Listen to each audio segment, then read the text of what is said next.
The 1920s can be characterized by a number of social tensions, and one of them is a nativist fear of the other.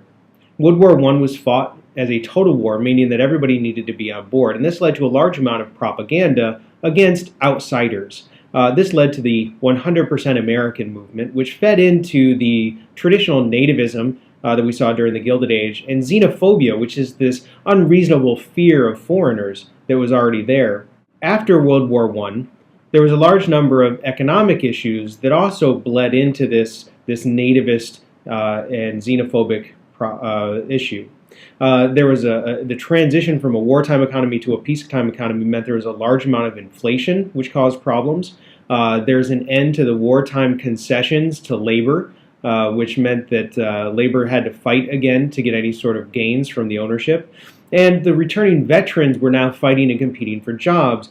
This meant that there was a large amount of unrest in the labor market. And this unrest in the labor market meant that there was a large amount of strikes. And the amount of strikes meant that the middle-class public was afraid that the United States was going to be falling apart.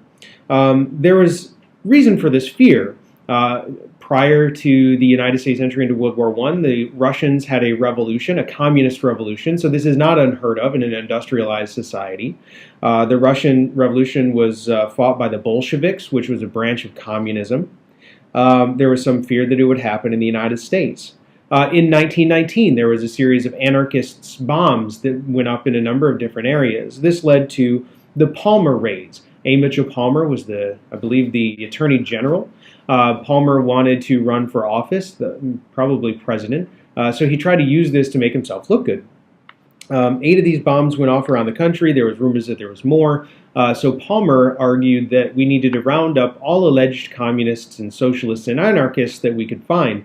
And he did. He ended up, just for holding political views, Palmer arrested about 4,000 alleged communists and held them without bond, violating the First and, I believe, Fourth Amendment in doing so.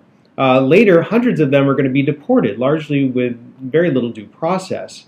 In the end, what happens, Palmer kept arguing that there was going to be more attacks that were about to happen. These attacks never materialized. He's discredited, but the damage has been done, both because of the propaganda, because of the economic tensions, and because of the Palmer raids. These non-traditional views are going to be severely damaged, and the nativism is really going to take hold throughout the 20s.